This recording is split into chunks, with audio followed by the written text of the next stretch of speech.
Trying again. Hello. All right, now with more microphone. Let's hope that's working now. All right. Oh my gosh, it's so embarrassing. Like the number of weeks I forget to turn my mic on, like at some point, I'm going to remember that is a key part of the going live process is to turn my mic on. So yeah, it's okay. Okay, welcome back everybody. It is Tuesday here. I know it's Wednesday for at least one of you because we are an international group and that is fantastic and really fun. So let's jump in and get started. So this is our very first field trip. So yay, Natalie can hear me now. It's amazing how much better the technology works when I click the button. Yeah, really kind of, I'm a functional adult. Okay. We need more microphone. All right. Hey, our son Anton, I don't think I've seen you around before. Welcome. Thank you very much for coming and joining us today. So, okay. Where are we doing? Oh yes, this is what I was doing. I can't even stay on task for like 90 seconds. This is our very first field trip. It is the 5th Tuesday of the month, which means it's a theme that only comes up once in a while. And I'm calling it field trip because that makes me happy and because it's 2020 and we're not going anywhere. So this is my chance to make a virtual trip. But it's not just me talking about traveling. Which would be incredibly self-indulgent and a lot of fun, but probably really, really boring for the rest of the world. Oh, hey, it's MD. Awesome. Welcome. So sorry, podcast friends, like I'm responding to the chat. That's, you guys know the drill. You've been around, but yeah, I basically sound like a spastic lemur on caffeine. So that's how we do things. So our field trip is not just going to be me sharing some travel info, but specifically for creative purposes, I'm going to talk about things that I experienced, the way I perceived that environment and that sort of thing, to be useful in a writing context, because there were things specifically about some of the places we're going to talk about today that I would not have imagined it the way I experienced it. So, and then we are going to have a story time, which I don't think I've ever done a story time in this particular venue. Some of you have caught them in my other videos for Gen Con or seminars or whatever. But we're going to do a story time here and hopefully that'll be a lot of fun. So field trip. Yep. Okay. Awesome. I do want to say that last week ended on a little bit of a cliffhanger, not intentionally, it's just that's the information I had. But I want to say that Undomiel is probably fine. So if you're new to the party, Undomiel is my Doberman. Those of you who have been around for a while, yay, Undomiel is probably fine. So we had already ruled out cancer. We got the test back. Blastomycosis is negative. So she still has some stuff going on, but her uveitis is reducing, like everything's going in the right direction. So you know what? I would be totally fine with idiopathic uveitis. Like that's a completely fine thing. Oh, hey, speak of the devil. Oh, bye. Okay, she's just not going to stay and meet her public. So, okay, there we go. And so that happened. What is beeping at me? Why are you beeping? I have no idea what's beeping. Okay, so there we go. Oh no, thanks Natalie. I appreciate that, and I know I had several groups of people praying for Undomiel, and I really appreciate that. That's just all the good vibes. Thank you much. So okay, so let's talk about. If you were in on the prep screen, I was showing all the s'mores pictures. Smorgasbord came out, so that's new. Last piece of housekeeping. This is the last week of September, which is a Twitch thing. If you're on Twitch catching this, if you're catching this on YouTube or a podcast, just hang out for just a second. But September on Twitch is where you can get double the value for your subscription. I don't know how it works, but I don't care about that because I'm not actually asking anybody to pay money. But if you have an Amazon Prime subscription, you can support this effort without paying a penny because you get a free subscription on Twitch with your Amazon Prime membership. And if you would use that for me, I would be very honored. Thank you. So that's it. And there we go. Let's move on to what's actually going on here. Yay. Okay. With any luck. Oh no, that's not how that's supposed to work. Okay. We're going to try to make this work this way. All right. Oh, poo. You can tell how exquisitely rehearsed this was. I have my slideshow, but I can't see the chat while I have my slideshow. So give me a second to fix that. The reason this matters is we have a delay when I'm talking, and sorry, I can talk and fiddle on my phone at the same time. We have a delay while I'm talking, and so I want to make sure that if you guys have questions as we're going through things, that I do get a chance to see them. All right, hopefully. No, are you going to work? Just work. Why is this so hard? Just work. All right, you know what? I'm going to pull out the emergency backup. Let's see if my husband's live. Hey, husband, are you live? Are you on the chat? I think I saw you. You are on the chat. I did see you. Can you bring me my Surface, and I'll use that for the chat while I talk? Because, yeah. Let's see if I can use Twitch to reach the downstairs of my house. This is embarrassing. Delay seems to be about 15 seconds, Natalie says. I don't know how you figured that out, but brilliant. Okay. All right. Well, my plan is, let me start. You know what? Let me just start doing this, and I will. Oh, he says he's on the way. That's fantastic. Let me go ahead and start, and then I will just keep switching back and forth and checking the chat. So again, the purpose of this is I want this to be useful if you're setting a scene. Ask me specific details, because grounding is really important, being there, having those visceral physical details. So where we're going with this is, I guess I should tell you where we're going. So we're heading south of the equator, which is no big deal for Grace, but for some of us, that's not where we normally live. And we're going to stop off in Argentina at Iguazu Falls, which is phenomenal. And then we're going to keep going south to Ushuaia, which is the southernmost city on the planet. Thank you very much, husband. Big cheer for, I should have less sound on this. And Ushuaia, southernmost city on the planet, and then heading down to Antarctica, and then talking about Shackleton and the Endurance. So that's the master plan. All right, so let's see. Can somebody throw something into the chat, and let me make sure that I can see what I will need to see here.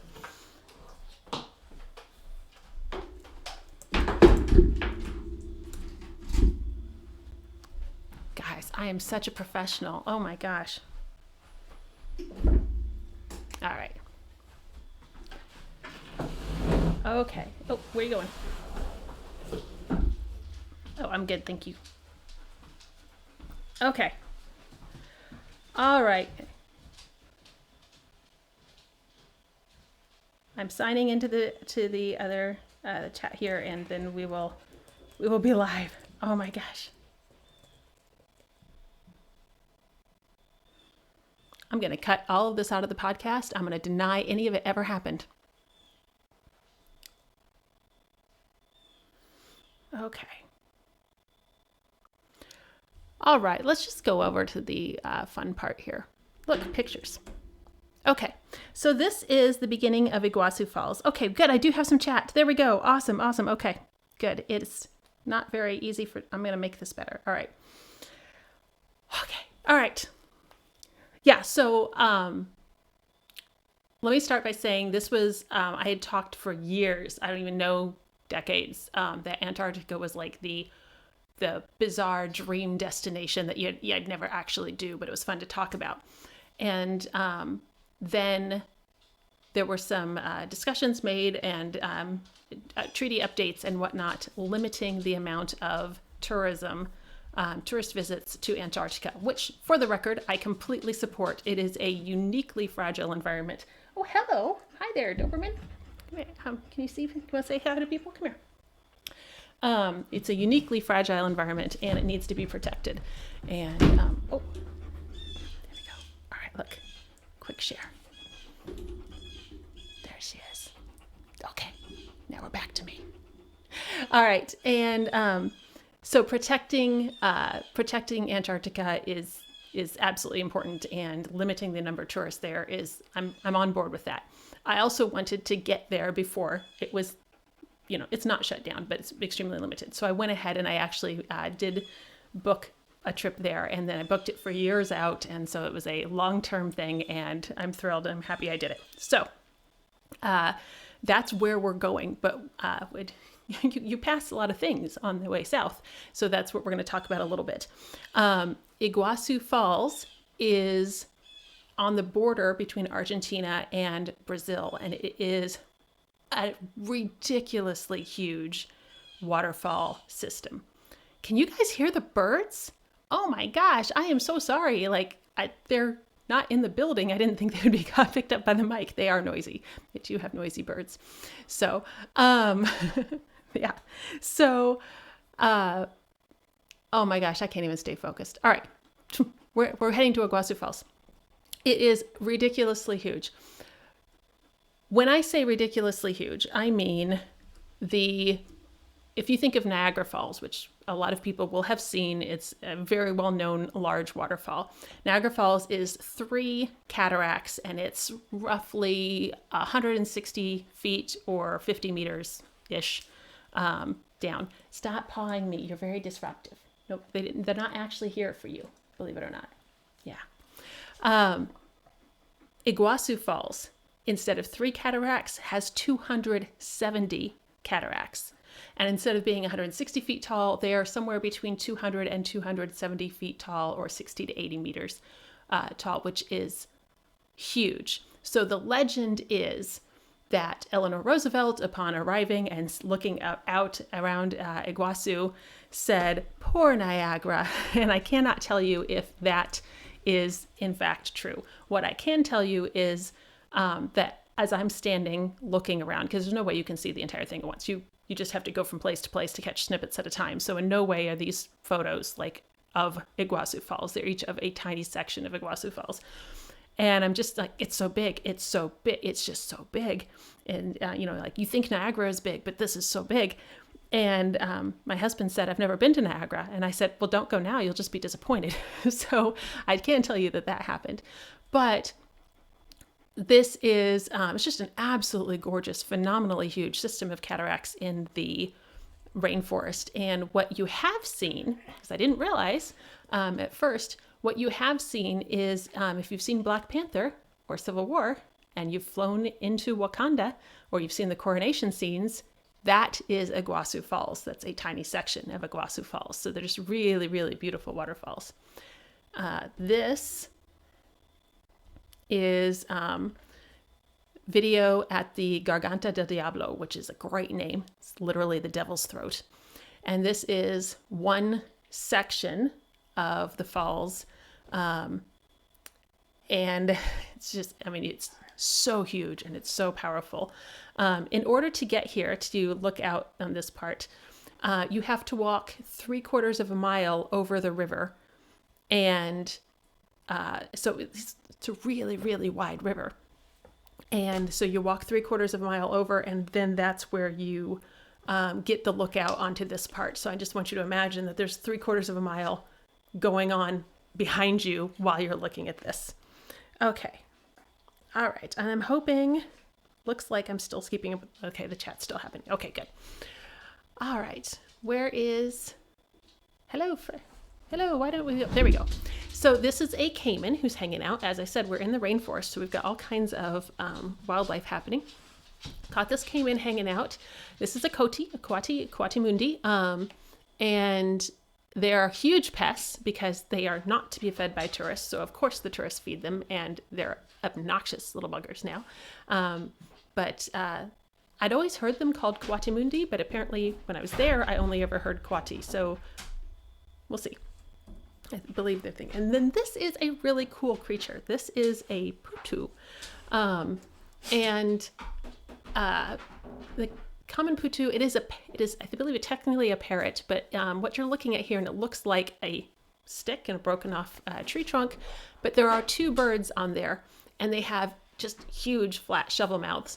And what I was told while I was there was that they will just sit with their mouths open, and the breath is kind of awful, so the bugs go in and then they eat them. But when I did my own reading, they're actually nocturnal and they fly around and catch bugs. They just hang out like this during the day so nobody bothers them because they think they're a stick. But that is a mother and chick there on the stick, and I never would have caught them. This is a telephoto and I never would have noticed them if not for park staff who saw them and pointed them out. And so they're very, very good at their camouflage. So let's get back to, I also saw a toucan while I was there. You can go catch a little bit of the spray at a boat trip. Great pictures. Again, they just keep going. So I don't know if you can see, if you follow the falls back, so the falls are coming there. Look at my husband, keep going, keep following the curve. And then behind at the end of the curve, if you look back further, you will see even more falls. So, these things just keep going. It's such an enormously huge system.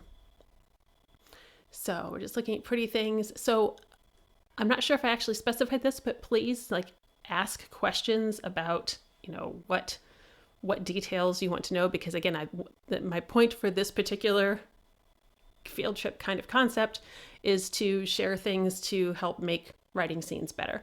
Let's drop back there. So, one of the things that is really impressive that you don't think about, but then you go someplace like this and you see it in action. So one of the purposes of a rainforest is to absorb water. So this is obviously a lot of water. When they started doing the logging, and so you're clear cutting forests, you're not getting the same kind of a water absorption happening, it increases the runoff. Well, you think, oh, it just makes the falls more impressive. No, the falls are pretty impressive on their own. And so now with the clear cutting, floods will wash away entire islands. Stuff is really, there's been some very significant, the numbers are impressive. Everything in that picture, multiply it by 4, and that's what flooding can look like. So, and then the cloudy water is really hard on the fish, it's really hard on the predators, and it's, taking away huge chunks of land. And so it's one of those things that's just you need to be really aware of what we're doing that affects not just them, but us. We're all on the same planet here. So I do want to mention very quickly, my friend Garrett Hudson, who is one of my critique partners in my author group, and he writes historical thrillers. And he's got a 2 series running in Argentina just before World War II breaks out, and simultaneously in Shanghai and Buenos Aires. He's the American agents just before World War II breaks out. And his book, Spy Tango, is the climax is set at Iguazu Falls. So if you like reading books about Nazis getting theirs, that'd be something to look at. Spy Tango by Garrett Hudson. So, okay, so let's hop over now to Ushuaia. All right, so this is looking out onto Ushuaia. This is the southernmost city in the world. It's right on the very tip. Here's South America. Here's the little tip of Argentina. And originally I had planned to do, I really enjoy hiking. So originally I had planned to drag my poor husband off to a national park and hike actually up into Peru, because you can take a trail through the park and actually end up on the border. But for various reasons, I got talked out of that. So we ended up taking a trip to Laguna Esmeralda instead, which is a glacial lake under one of the, well, you can see the glacier there in the back of this picture. So here we are crossing, this is an enormous peat bog. So I love hiking on peat. It's springy, it's resilient. Your feet don't get tired. It's really fantastic until it's not. So as we're going, you'll see in these areas, here there's a nice boardwalk. In other areas, it was not as developed.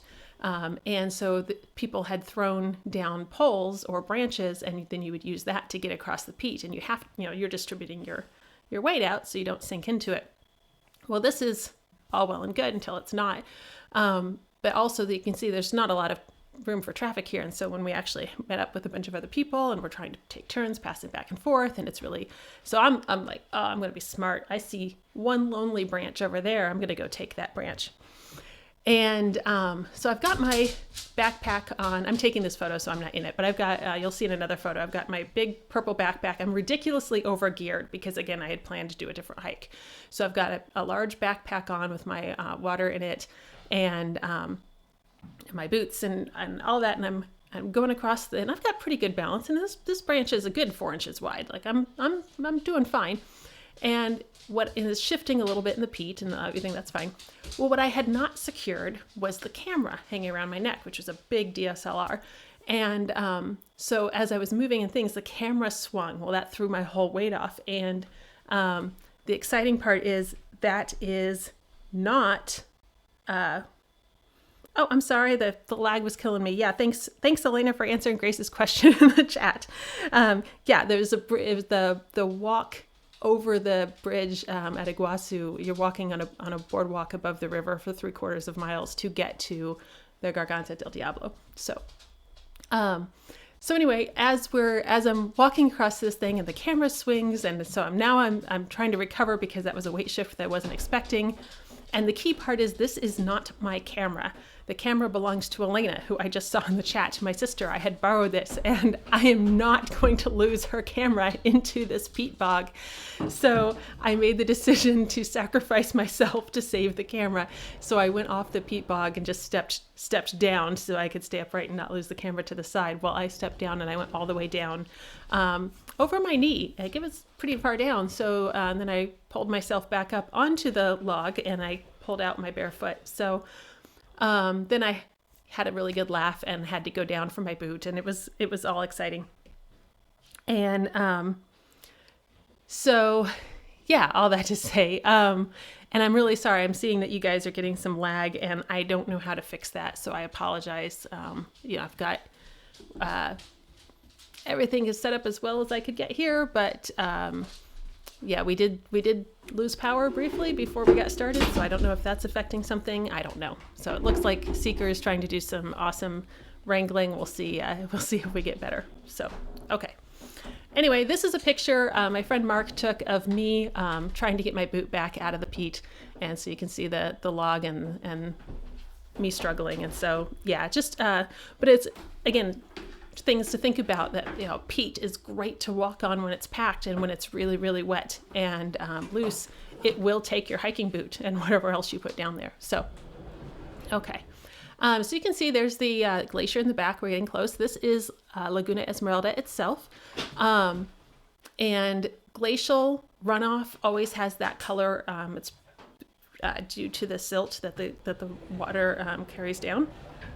So that's you're always going to get that really iconic glacial color, and that is part of that's why it's Laguna Esmeralda here, Emerald Lake. But you'll look at how much of that glacier is not there. You can see what would normally be iced and how much that's receded. This is a problem. Ushuaia and surrounding areas, all of their water for the town comes from the glacier, and the glaciers are disappearing for reasons. And so this is going to be a problem, because I actually have a post on my blog going through how much of the ice is disappearing, and it's terrifying. It really is. It's something that you don't see living in the American Midwest, but you can see it really well when you go other places, and something I've seen multiple places. So, Chile rather than Peru. Yes, that's what I meant. Chile, a country. Yes. I'm not sure you're still feeding. Uh-oh. John says I may not be aligned. We'll see. Oh, now you're good. Oh, I am good. He says I am online. Okay. This is exciting. At least it's a field trip and we're all just doing the best we can as we travel. So, all right. This is myself and the man who's trying to keep my stream live right now. So everybody say hello to Seeker. Yes, thank you. Okay. So here I've got my back to the lake. We're descending. You can see the glacial runoff stream departing the lake and going down, and we're heading back toward that peat bog and the mountains there. And again, it's just absolutely beautiful area. That is Ushuaia. And okay, well, I'm going to try to keep it on a photo so you can at least see something pretty if you get stuck. There we go. All right, so now we have departed Ushuaia. We're heading south into Antarctica, but first we have to round Cape Horn, which I was very excited to do because humans being what they are, they have made all of these check boxes to account for all the different naval adventures you can have. So, you could cross the equator, become a shellback. You can cross the date line. You can go through the Straits of Gibraltar. You can go through, all of these things. So, so rounding Cape Horn was a checkbox for that, but it's also a hugely significant thing historically. If you like to read about, shipwrecks. So Cape Horn is really, really terrifying. Oh, thank you, Adam, for subscribing. I really appreciate that. So Cape Horn is absolutely terrifying. So it's the Cabo de Hornos. It's actually named for a ship. The Hornos, which is itself was named for a city in, I believe the Netherlands. Pretty sure has 2 O's, so almost positively the Netherlands. And it sank. But that's where the name of the cape comes from. It's not named for the shape of the rocks or anything like that. But what you're looking at here are the teeth of deceit. And I always say nobody names things like angry sailors. So these are the teeth of deceit, which are not Cape Horn. But if you saw this through the mist, and because this is extremely good weather. And if you saw this through the mist and you're like, oh, there's the Cape, let's start to tack around, you're going to founder and go down. So this, as we jump forward, travel forward on here to Cape Horn, this is the most dangerous ship passage probably on the planet. And over 10,000 sailors that we know of have died here. In the winter, the waves here will be maybe 100 feet tall, so 30 meters tall. And if you think about it, you've got the entire Pacific to build up wind and wave action. And then it gets funneled into that Drake Passage, and the seafloor rises and the land narrows, and all of that energy has to go somewhere, and it goes into furious winds and waves. So this is a really, really dangerous area. And when I say really, really dangerous, if you jump back to the colonial period where the Spanish are mining everything out of Western South America, and they could throw it all in a ship and take it around the continent and head back to Europe, and that would be, ship travel's way more efficient than throwing everything onto the back of donkeys and llamas and crossing the Andes. But that's what they did because that was a safer and less risky venture than trying to get around Cape Horn. And so when Darwin was on the Beagle, there's a report, firsthand account from the Beagle's captain of the Beagle rolling over so that the port side of the deck was 3 feet underwater, just hanging out underwater, and they managed to get it back up. The most impressive one, though, that I found when they're talking about Cape Horn's really, really kind of a challenge. Is the Bounty. So HMS Bounty, pretty famous ship, tried for a month to get around Cape Horn. Could not figure out a way to do it that they thought they had a chance of surviving. So the Bounty turned around, crossed the Atlantic, went around Africa, and crossed the Pacific because circumnavigating the planet was considered easier than getting around Cape Horn. So that'll give you an idea of what Cape Horn, it's phenomenally, it's a big deal in the ocean. It's a big deal. So all of that to say, let's get back sorry, get some photos going here. So that's the Teeth of Deceit.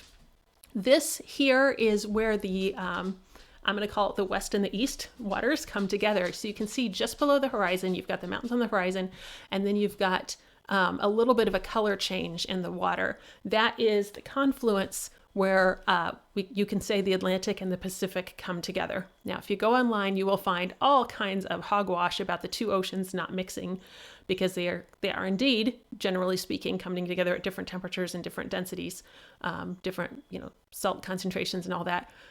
But there is no sheet of plexiglass separating the oceans. Okay? They will absolutely mix. It just means that you can sometimes see a visible confluence before things thoroughly mix. But it has a lot of wind and wave action. It's going to mix.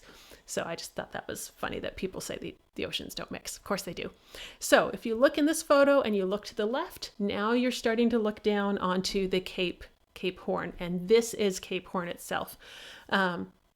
And again, this entire trip, we had the best weather.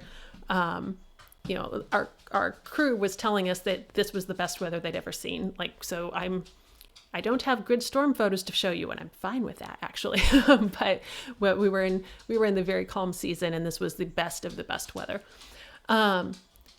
So if you look on the Cape there, you can see on the left, you'll see a lighthouse. That's where a Chilean sailor pulls double pay for managing that lighthouse for months at a time. You see some really tall radio antennas, and then on the right you'll see something that's just a tiny little, almost a circular thing sticking up in the photo. And there's our pilot boat, making sure we don't founder onto rocks and die. Okay, so there's the lighthouse and some lovely antennas. And then here is the sculpture that is there, and it's the albatross at the end of the world. And so it's two large metal wings, layered metal wings, and the negative space forms an albatross. It's a really kind of striking monument. And this is a monument to those 10,000 sailors who have died. And so I just pulled this up. This is a poem that is inscribed there. And it's just, again, because it's such a phenomenal place. So, okay. Oh, why don't you go? Come on. There we go. All right. And I do have more information. And if you want to see some really, really good photos that I did not feel comfortable using in my stream because I did not take them, go to my blog, and I've linked to some official photography that was just way better than what I could do. So really good stuff. Okay. So here is the very, very tip. And I feel it's important to say this is actually the continuation of the Andes Mountains, which runs all the way down the continent, and then it kind of disappears into the ocean. And so what you're looking at is the very, very edge of the Andes as they sink below sea level. And then this is a storm petrel who was flying along with us. And now we are south of Cape Horn looking back. So this is my proof photo. Look, I did it. Got around the Cape. So there we go. And you can see how lovely and calm that water is and how not dead we are. So it's great. All right. So we go south and we go into the proper Antarctic, across the circle, and we're going in. Okay.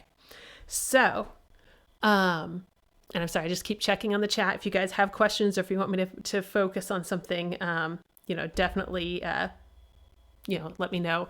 And Natalie, I did not actually have any encounters with dead sailors, but I think there's a lot of story potential there, so let's do that. All right, Halloween is coming, guys. Get out your pencils. That'll be our October create-in. So, okay. So we're coming in, and the Antarctic water here, we're a little bit sheltered, so you can see how very, very smooth this is. And I don't know I don't actually know how to explain what I was expecting. I don't know what I was expecting, but this was not it. This was, the water at times would be just glassy smooth. Again, we're in the best season. We're having the best weather out of years and years of the best season, but the water is glassy smooth. There would be wind or no wind, but it was just, the thing that blew me away was how silent it was. And this is one of the things I want to talk about because it's not something that I ever would have considered until I was there. And experienced it. Oh, that's my very first iceberg right there. So, yeah, there we go. But if you think about where sound, what are you used to hearing in your life? Okay, we always have background traffic. We know that won't be there, right? But you don't think about the other constant low-grade sounds like wind in the leaves. There's no leaves. Insect life. No, there's not any. It's really, really silent. And I was just blown away at how much sound there was not. The only terrestrial species is a species of midge. So not a lot of noise going on there. And some of the birds will call above water, and your seals or sea lions may call above water, but that's it. That's pretty rare. Most of your life is under the water, and you're not listening to that. So really, really quiet. Absolutely phenomenal scenery. I mean, it was like I said, I talked about going there for years, but this was there. Okay. And John keeps running in and out and doing things that may make our streaming better. I don't know. I'm working really hard here, guys. He's giving him all the credit. So, all right. I'm just going to go on with the with chatting, and just catch me if you have questions. And you can see how the land is very jagged, but the ice has been made very smooth, and the icebergs are amazing. So this one that you're looking at, I don't honestly remember if this is I think this is the 18-mile iceberg. There was another one that was 30 miles. I'm not sure if that's this one, but that is 18 miles long. And then when you guys, you're familiar with the phrase, the tip of the iceberg, that's legit. So this is the huge, huge size. And again, in the things to think about department, the ice breakup has increased by 40% in the last 5 years. That's not good. So, but here you can see that's a city that just broke off and floated away. So the sunrises and sunsets were phenomenal. So it's just the colors and the intensity were always brilliant, and you could catch it in the ice. So I did a lot of photos of the sunrise reflecting on icebergs, and just getting some really cool color effects that way. But just all kinds of beautiful, beautiful colors. The ice itself is absolutely gorgeous. So, okay. So yeah, Mike's pointing out that underwater can be really noisy. Yes, but I wasn't there. So I'm not going in that water. It's really cold. But yeah, the whales, there were so many whales, phenomenal numbers of whales. So I'm sure there was a lot of chatter going on that I just wasn't privy to. So if you look at this iceberg, find the tall right edge and follow it down, you'll see a bit of a red smear. That's not actually the paint from the Titanic or, any of those things that you'll hear about icebergs. No, that is a red algae. And it's one of the few plant species that exists there. So most of the marine life, the base of that food chain is the krill, which is really, really, really populous there. But there is a red algae that will sometimes grow in the ice. So you'll see that. I'm sorry, I took like 6,000 photos of ice, and I'm not exaggerating with that number. So you guys are getting the very light version tonight, but I just want to share the expanse of just water and ice and sky. That was really water and ice and sky. Yeah. Just, oh my gosh, so beautiful. And the scale of this, when you're looking at that kind of broken edge along the shore there, that's probably several hundred feet tall. I mean, everything is huge. Just, again, enormous scale. So, yes. So yeah, Natalie's pointing out, utterly silent, no terrestrial species, have to travel through deadly perils to reach it, don't want to alarm anyone, but found the homeland of the introverts. Yeah, there are scientists who overwinter here. And, you need a certain personality to commit to that, but they're always taking applications. So, okay. So let's jump ahead. Okay. Here's what you're actually here for, the penguins. So these guys are kind of tough to photograph because they're really fast. So they'll be zipping along and popping in and out of the water, porpoising in and out, and they're quick. And I was pretty proud that I was able to predict where they were going to come up. So I did get some nice penguin photos, but they're unfortunately all with, a lot of telephotos. So you're not seeing really crystal clear penguin shots. I'm sorry. So many whales, as I said, humpback, minke, some other ones, I don't know, lots and lots of whales, more penguins, penguin butts. So the penguins would come out on the ice and gather around and hang out. And also the sea lions and the seals would come out on the ice and gather and hang out. And they ate penguins. And so it was great because you would get, you could tell like the penguins were really good at telling when the seals were hungry and when they were not. And Weddell seals, by the way, are like 13 feet long or something. They're really huge. So really big deal. I was very happy with this photo that I got a picture of the ice whale and the mammal whale together. It made me happy. All right. So I've got a photo coming up, I believe, that's a humpback diving. There they go. Here we go. Here's the penguins and I don't remember if this is a seal or a sea lion together. My photo's not clear enough to tell, but the penguins hop up and they're like, wada, wada, wada. Okay, this is great. And then they come around to where the seal is and they're like, oh, creep, creep, creep, creep, creep, and go by very softly, but the seal's chilling, so they didn't care. So everybody was fine. This is a Weddell seal. And he's just a big, big guy hauled out on the ice, chilling. More whales. Sorry, you guys are going to see a lot of whales. This is a little signal light mounted on the rock there. So some of the ships will use it to come through. And this was great because I just wanted a photo of the ice and the ice formation, and I accidentally got whale because there's so many whales coming up. You can see this is a whale blowing here in the front while I'm taking my ice photos. It's great. So again, just absolutely beautiful stuff. Sunlight on the flukes as they're going down.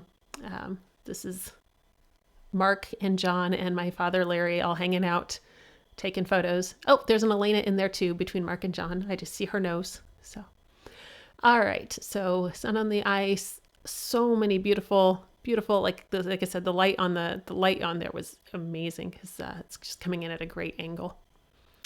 So let's get through.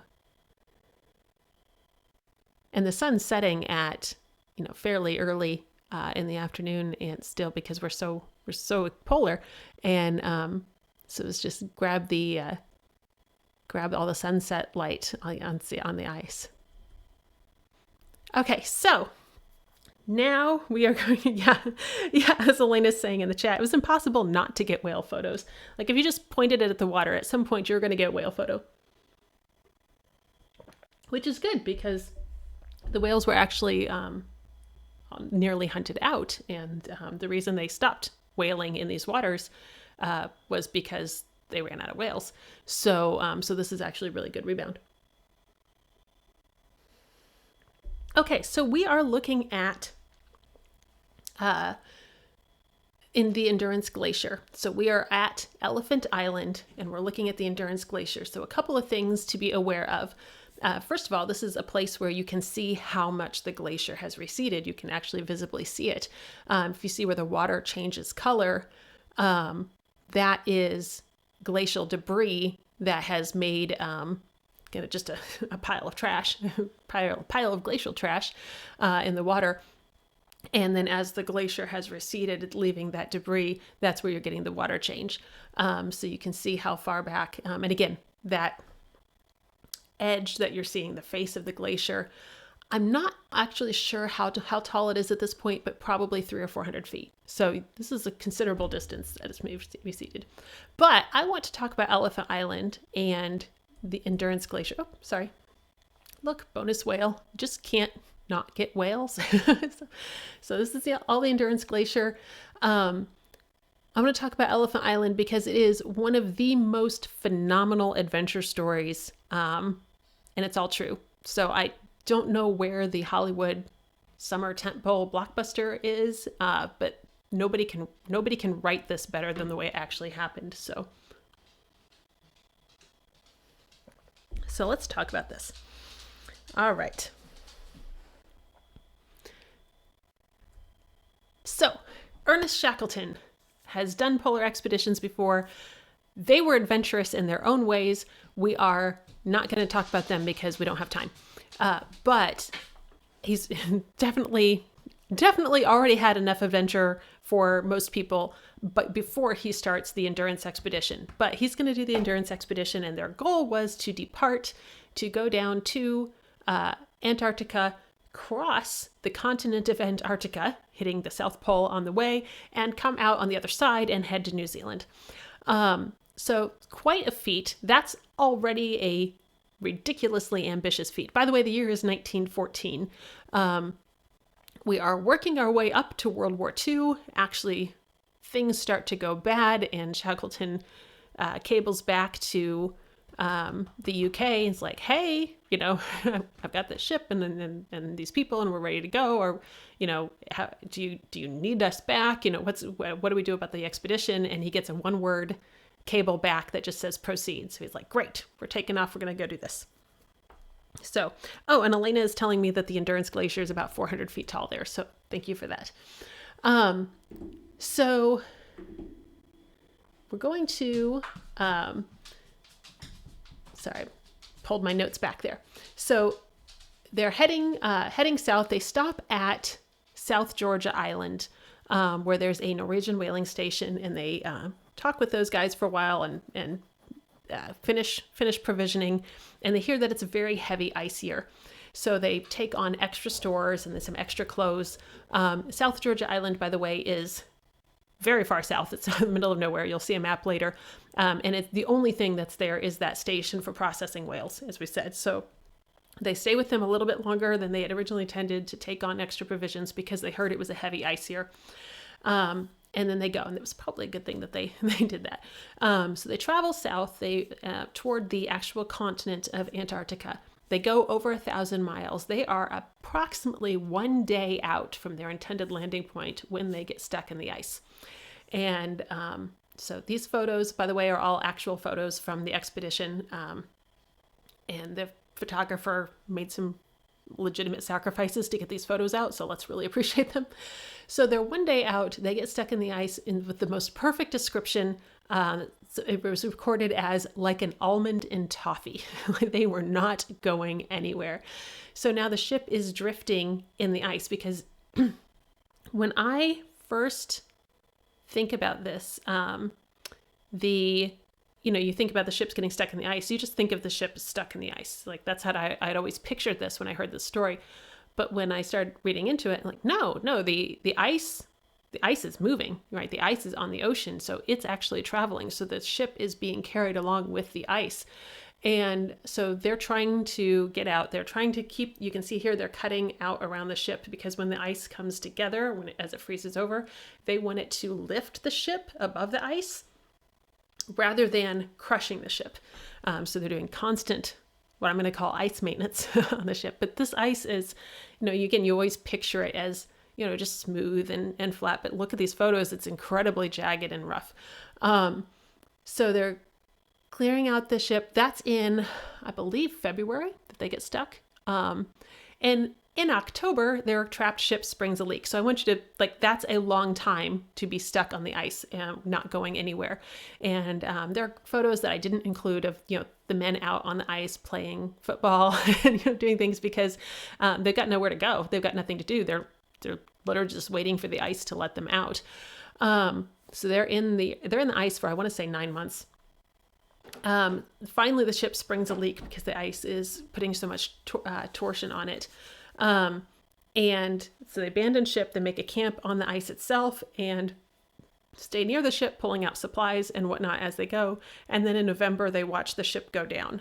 I believe I have some photos of this. Yes. So there's the camp on the top left. And then the ship, a beautiful night photo there. It's all night at this point. The ship's keeling over, and then the ship is finally crushed by the ice.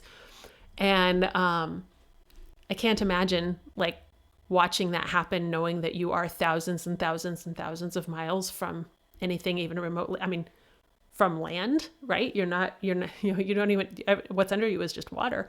So they, at that point, because the ice again is moving, you're not frozen in the ice in one spot, the ice is moving. The ice had carried them about 1,200 miles off of their course. So they have 1,200 miles even to get back where they started, much less to any place that's useful. So they have 3 lifeboats, which they load up with their supplies and begin dragging by hand over the ice. And I've got some photos of this happening here. And at this point, our photographer, who is Frank Hurley is the photographer, and he actually at one point threw food out rather than lose his camera equipment. So that's why we still have these photos, which is amazing. So the ice starts breaking up. They get into the boats, and they spend 5 months dragging these boats across the ice. So 9 months trapped in the ice, 5 months dragging the boats across the ice. They finally get to Elephant Island, which is where that glacier is that you were looking at just a few minutes ago. They have not touched land in 497 days. Elephant Island is the first time they have touched land. They're really, really happy to be on Elephant Island. And they get some elephant seals and some penguins, and life is really good, except they're still thousands of miles from absolutely nowhere. It's just that now they have some dirt. So there's no way that they're going to get discovered or found. And, at this point it's 1915. So, just calling on the sat phone's not really an option. So the closest thing they can think of is that whaling station at South Georgia. That is 800 miles away. You're in an area of the sea that's going to routinely experience 50-foot waves. That's just normal. You have a 22-foot long boat. You have a sextant. You have a chronometer that may or may not work. And you can't really see the sun reliably in order to navigate. Let's do this. So 6 people, Shackleton and 5 of the men, set out to try to reach South Georgia and that whaling station. Everyone else takes the remaining 2 boats, flips them over, and makes a cabin out of it. And which is called the Snuggery. And so they're just going to stay there and hope that Shackleton gets back. All right. Sorry, I'm just catching up on the chat. Okay, we're good. I'm dying at disaster selfies. There are actually quite a lot of selfies and portraits in these photo collection. But really, like, you got 14 months on the ice. What are you going to do? Take some selfies by all means. Okay, so they are on this incredible voyage in this tiny little boat. They're trying to make it to Georgia, South Georgia. The spray on the ice the spray on the boat as it's splashing on the boat, and it's freezing. It actually freezes up to 15 inches thick on the hull of the boat, which is of course affecting the trim and the handling of the boat, which is not really designed to do this kind of thing in the first place. So they've got some rocks that they've put in the boat to use as ballast, and so they're moving the rocks around as the ice freezes harder. It was a heck of a sailing venture anyway. They're beating the ice off the canvas sail so that it doesn't have time to freeze thick. All kinds of stuff. They're getting frostbite. Of course they're getting frostbite. They're in freezing water constantly. There's no way not to be wet. For 6 days, they don't see the sun at all. And again, that's kind of what they're needing to use to navigate. So Frank Worsley, I believe. I got this name somewhere. Frank Worsley is taking sextant readings and doing everything else by dead reckoning. Just, he'll see the sun when he can, and then we'll just really try to stay on target until we see the sun again, which would be days and days at a time. For Icelandic feldspar at that point, if you've when I talk about in the Norse mythology talk, and I have some Icelandic feldspar I pass around for this, and they did not have that there with them, and it's a way to find the sun when you can't actually see the sun, and theorize that the Vikings used that for navigation. But yeah, not an option there because they're on, volcanic rock, or I don't even remember what Elephant Island is, but it doesn't matter. There's not that much useful there if you're not an elephant seal. So, and then they have this one particular adventure, which I'm just going to read Shackleton's words to you because I can't say it any better than this. I called to the other men that the sky was clearing. Yay. And then a moment later, I realized that what I had seen was not a rift in the clouds, but the white crest of an enormous wave. During 26 years of experience in the ocean in all its moods, I had not encountered a wave so gigantic. It was a mighty upheaval of the ocean, a thing quite apart from the big white-capped seas that had been our tireless enemies for many days. I shouted, "For God's sake, hold on, it's got us." Then came a moment of suspense that seemed drawn out into hours. White surged the foam of the breaking sea around us. We felt our boat lifted and flung like a cork in breaking surf. We were in a seething chaos of tortured water, but somehow the boat lived through it, half full of water, sagging to the dead weight and shuddering under the blow. We bailed with the energy of men fighting for life, flinging the water over the sides with every receptacle that came to our hands. And after 10 minutes of uncertainty, we felt the boat renew her life beneath us. So, spoiler alert. He did write that, so he lived through this. But, just when Shackleton says in 26 years he hadn't seen a wave that big, he's not talking 26 years of paddling in a pond, right? This is already a polar explorer. So some pretty dramatic weather. After 14 days, they catch sight. They can see South Georgia Island, which is amazing. That I'll show you in a minute why that dead reckoning was so impressive. But they see South Georgia Island. They can't land because they're coming in. There's rocks between them and the islands. They're going to have to get around them, which I can't even imagine how frustrating that must be. But they see the island. Okay, we'll get there in the morning. We'll go around, and in the morning there's a storm which blows them back out to sea, and they lose sight of the island. I'm telling you, I couldn't write this any meaner than what actually happened. 2 days later, they're finally able to make it back to that island, and they come in. They're running out of water, by the way, all of the time that this is happening. So they finally get back in 2 days later. In their entire 14 days of travel, they had only seen the sun on 4 days, and the rest was Dead Reckoning by Frank Worsley, who is bravo. By the way, he's a Kiwi. Good job, Grace. There we go. You had got some good countrymen there.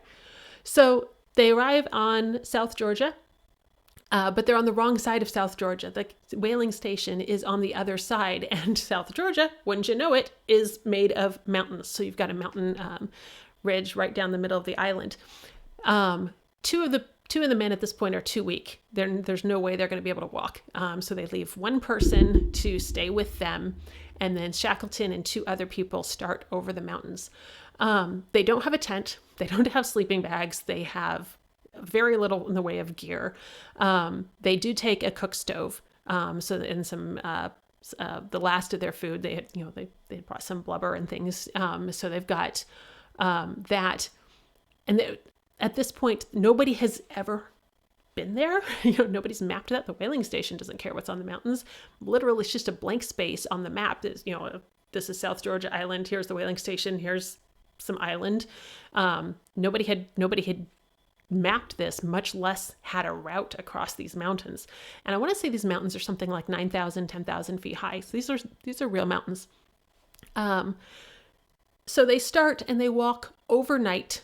Like, go this way, nope, backtrack, go this way, nope, backtrack, go that way.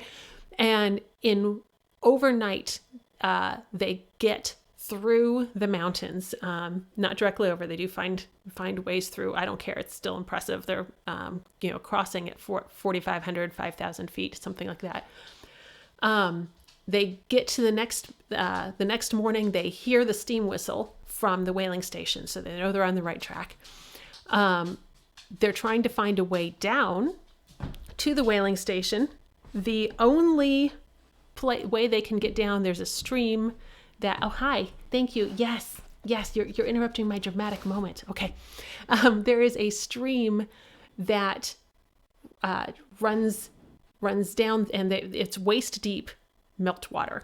So freezing, waist deep meltwater, probably only liquid because it's moving, and then a 30-foot waterfall. And that's the only way they can find down. So that's what they do, because they're done at this point. So they literally wade through this stream and then go over the 30-foot waterfall. They do have a rope. They try to lower people down safely on, but I think the third guy just kind of goes for it because there's nobody to lower him down. And they make it 22 miles over completely unmapped mountainous terrain overnight to the whaling station. Nobody replicated this, by the way, until 1955, when British explorer Duncan Carse retraced the route across the South Georgia successfully. And his comment was, "I don't know how they did it, except that they had to." like, this is crazy. So they get to South Georgia whaling station in true English fashion. Ernest Shackleton's like, "Hey, I'm sorry, we look like a mess. We haven't been on land in, a year and a half, and kind of starving and dying, but, I'm sorry, we're not shaved up and stuff." They go around, they rescue the 3 guys on the other side of the island, and they're like, "Okay, now we need to go get the rest of our crew from Elephant Island."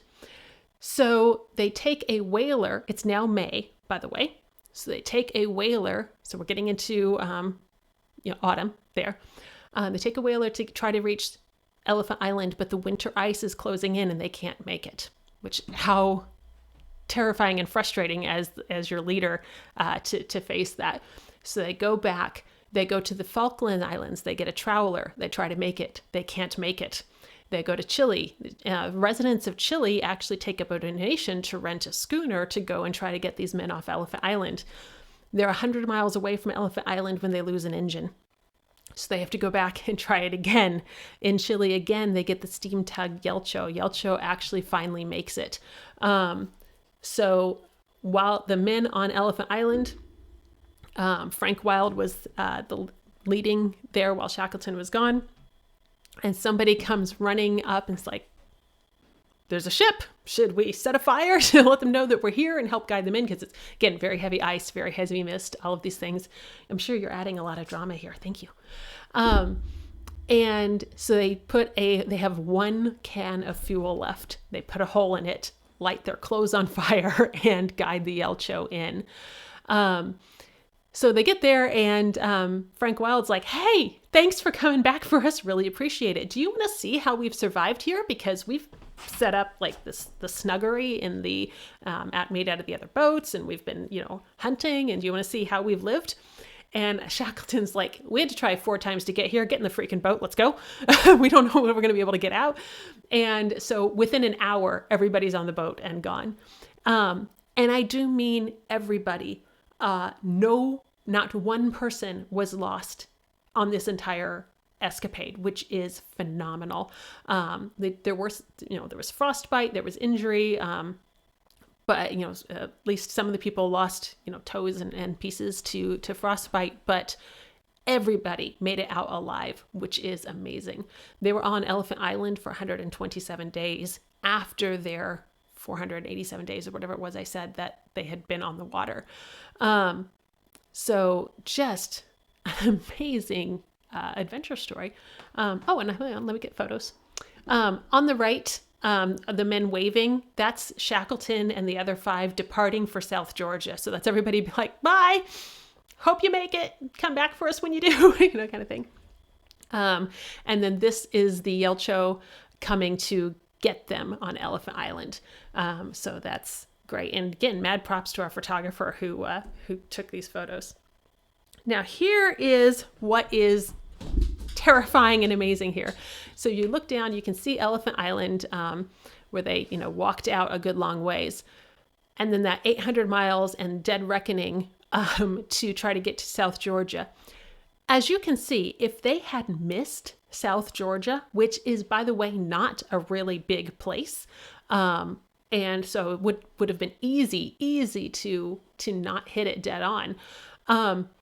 That's it. There's nothing until Africa, right? So if you had missed this in the storm, in the waves, in whatever, just amazing work to navigate that and everything. More penguins. So, so Elephant Island, the Endurance expedition, definitely something to read up on. And yeah, like I used to think I was mean to my characters and I got nothing on real life. You know, I agree with Mike there. So more glaciers, more icebergs. Oh, I've totally forgotten the name of this island. Darn it. It's not famous for anything. I just knew the name of it at one point and it's gone. So there we go. All right. So let's move on then. And there's my dad taking photos in his natural habitat. Let's talk about the Falklands. And this is fun because I actually did put some fiction here. So the Falklands are, oops, sorry. Got too many keyboards going on right now. So the Falklands or the Malvinas are disputed territory. If you're old enough, you remember this war in the early 80s. And so the Falklands are still occupied by the English, who have been there for quite a while. But Argentina lays claim to them. And actually, while we were in Argentina, at one point, we were having conversation in the taxi, all in Spanish, and somebody mentioned the Falklands, and our taxi driver's like, "You mean Las Malvinas?" And we're like, "Yes, Las Malvinas." And he's like, "Let's just not talk about that. Let's just have a good day." Like, okay, so it's a very sore topic. However, when they had a referendum a few years ago on the Falklands, only 3 votes to rejoin Argentina were cast, and everybody's quite happy being English. But let's go here. So we went out to a sheep farm to take pictures of cormorants and penguins. And so you're looking at a cormorant here, but there will be penguins living in the same area. So we'll see both of them in these photos here. And I had so much fun with this because when you think of penguins, you don't usually think of sheep pastures. And so it was really just great to see. Here you have cormorants and penguins standing right next to each other. So, sharing this colony area. So this actually, while I was here, as I started the story for what became Land Girl, which is in my story in the Earth anthology, Earth Elemental anthology. These are rock hopper penguins, which are easy to identify because they have those long yellow punk rock feathers coming off their heads, and they're super cute. And cormorant. So, okay. Oh, Cornwallis, thank you. Yes, the island that I was looking at. Sorry, everything is delayed. I'm not catching up on the chat. Yes, the island that I couldn't remember is Cornwallis Island. Thank you so much.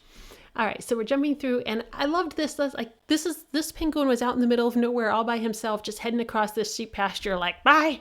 I'll write when I find work. It's pretty cool. So, but anyway, in the Land Girl, I talk about they have to ride 3 or 4 hours by horseback to get to a town, and all of that. And I took that just lifted it verbatim from the family who owned the sheep pasture where we were, who was telling us about their family having established this farm. Decades before. So here we are. We've got, these are some king penguins in the middle, and then Gentoo penguins around them. And so they are hanging out in on this particular beach, just chilling. And you can see the king penguins are actually molting. So everybody's, some of them are looking a little ragged right now. So that's okay. They're growing some new feathers. But just sharing some penguin pics. I could look at penguin pictures all day, so sorry, that's what you guys are getting to do. But just penguins hanging out at the beach.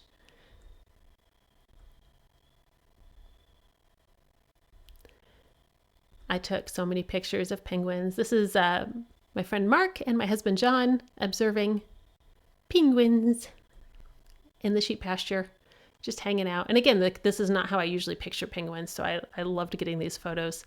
And this is it's another colony, but they're up above the shore, which you'll see here in a second. And you can see we got a lot of chicks here growing out of their down and into their actual adult feathering. So some pretty funky looking penguins going on. But that's where they're coming down, and then they would come up the hill and hang out here up top. And this is one of my favorite pictures that I took, is this little rock star penguin right here. So so there is what am I saying? Those the Falklands and just the penguins and the sheep mingling together, which I just, like I said, I had a story on Deadline and I was like, I'm writing about penguins and sheep. So that's how Land Girl came about. And then we did do one more thing that I'm going to share really quickly at Puerto Piramides, where we'd gotten some kayaks and ran out to see. These are cormorants.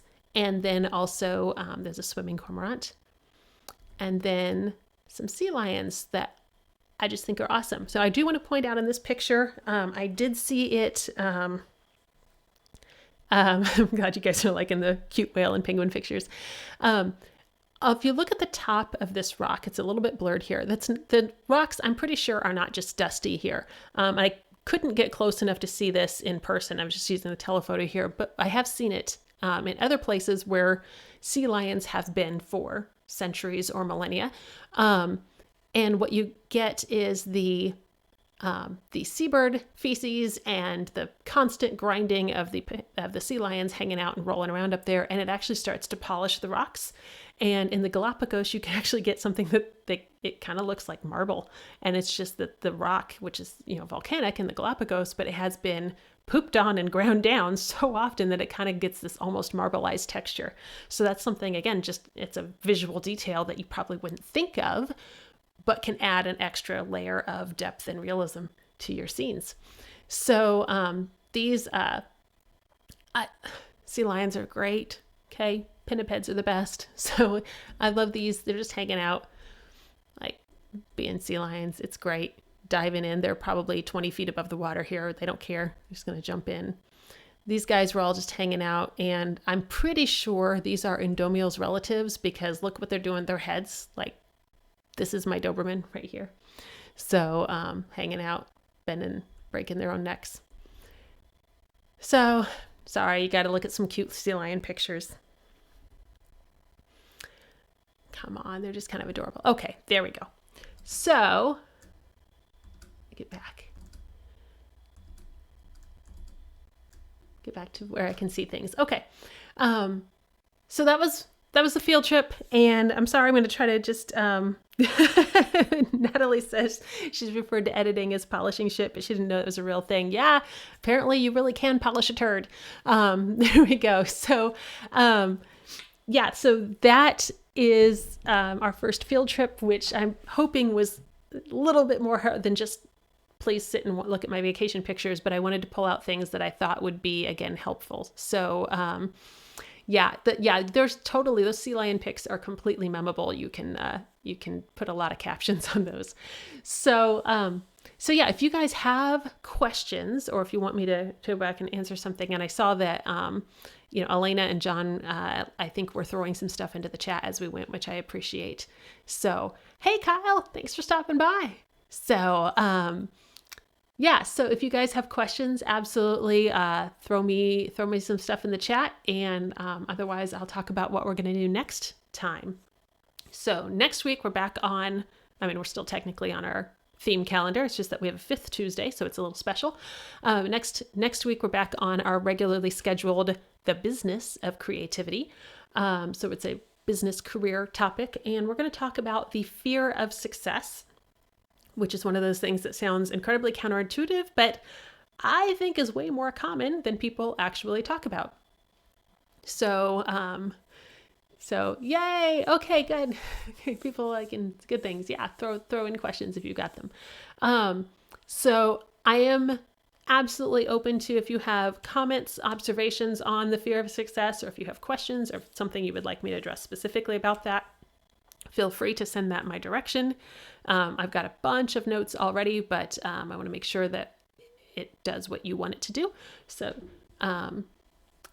let me know about that. And then, what else do we have going on in October? Because I've forgotten what the next the next thing is. Oh man, why do I do this?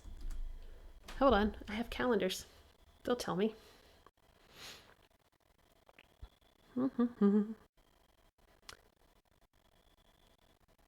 That's right. Oh, how could I forget? I wanted to talk about the many uses of NaNoWriMo, what it is good for, what it is not good for, and how to use it to your best advantage. And so since we'll be working our way toward November, we'll be doing that in October. And then after that, our Learn With Me in October is with Carla Hoke, who is a mixed martial artist and generally all around awesome. And we're going to talk about fight scenes and fighting people and probably fighting zombies because it's October, and we'll just fight all the things. So if you have specific questions that you want to bring to that, Carla helps writers with fight scenes. So let's definitely take advantage of her. So awesome. Okay. That's really everything I've got, unless we just want to look at some more sea lions, but you probably have things to do this evening. So thanks, guys. I honestly, I was pretty, I didn't really know how this was going to go because I really didn't want to just be like, hey, look at my vacation pictures, right? So if you want to give me any feedback on, was that a complete, was there anything useful for writing out of this? Or was it just the pictures? Was it just the pictures, but that's okay because it was penguins? Was it, we could have used this time in a more productive way, and here's how? I'm wide open to feedback. This is our first field trip we've ever done, and tell me what you would like that would help you. So that's it. And then next time will be the fear of failure and self-sabotage. So there we go. Oh, hey, Adam, thank you. All right. So again, if you guys want to use your Amazon Prime subscription to subscribe, I would love that. I've also got a Ko-Fi, but I'm going to be here regardless. So if you guys, aren't able to contribute, that's fine. We're going to just tell somebody, we'll get people here. And then we'll be back onto our regularly scheduled business chat next week. So that is it. Oh, Natalie's pointing out, have we talked about Smorgasbord yet? Not really. I guess we could. Smorgasbord is the, I had photos up during the prep screen, but that doesn't mean anything. Smorgasbord just came out. It's the cookbook for over 100 new s'more recipes. It says 101 on the cover, but between you and me, we over deliver. So Elena, who was here in the chat earlier, and our friend Julie and I put out a book of s'more recipes I guarantee you have not thought of. And if you're thinking s'mores are so simple, you need a recipe for that, like you need a recipe for boiling water, guys, buckle up. There's good stuff in here. Actually, let me see if I can grab a photo real fast. Oh, I can. Okay. Yeah, because the magic of photo directories. This is a lot of fun. Anyway, I would love for you guys to try some of those. And it's basically, our thinking was it's 2020 and we need carbs. Okay. So s'mores are something you can do outside. So you can make a risk mitigated party and have a good time. So yeah. And poor Seeker in the chat he was one of our taste testers because we had to decide what recipes to include, and it was a tough job, but he stepped up. So, okay, awesome. I'm glad it confirmed some research things for you, Mike. I appreciate that, hearing that. That's good. Yeah, because definitely Viking sea travel, those people were insane. Some very skilled navigation going on there. Okay. And all right. Oh, Grace wants to know how to make s'mores without a campfire. Okay. So Elena and I know have made s'mores in a house over a wood fire. I am morally opposed to the idea of s'mores in a microwave. In the apocalypse, perhaps we'll discuss this, but that's not how s'mores need to be done. However, we have done s'mores over candles inside and all sorts of things. It's going to take you a little bit longer than if you have a big wood fire, but it can be done. And I'm pretty insistent that a fire roasted s'more tastes different than a internally steamed microwave s'more. However, if you're up against the wall, heat your marshmallow and whatever is available to you. But I will throw out that, making a s'more over a candle absolutely is possible, and it's, perfectly plausible s'more. So, okay. All right. Yeah, Elena's mentioning in the chat, she has roasted roasted marshmallows on a salad fork over a jar candle. Yes, this can be done. So, all right. And we have vegan s'mores, and we have s'mores with fruit on them. Like, there's all kinds of s'more options. All right. So, where are we going? Okay. Let me get back to, because I'm going to get incredibly distracted by all those pretty pictures. Okay. So that's it. Thank you guys for being patient. I know there was wonky stuff going on with the stream. Again, we had a power outage shortly before, and it sounds like our local ISP is having trouble. So I appreciate you guys sticking around. We'll try to be smooth flowing for next week. So that is it. That's all I've got. So you guys take care, and I will see you next Tuesday. All right. Bye-bye.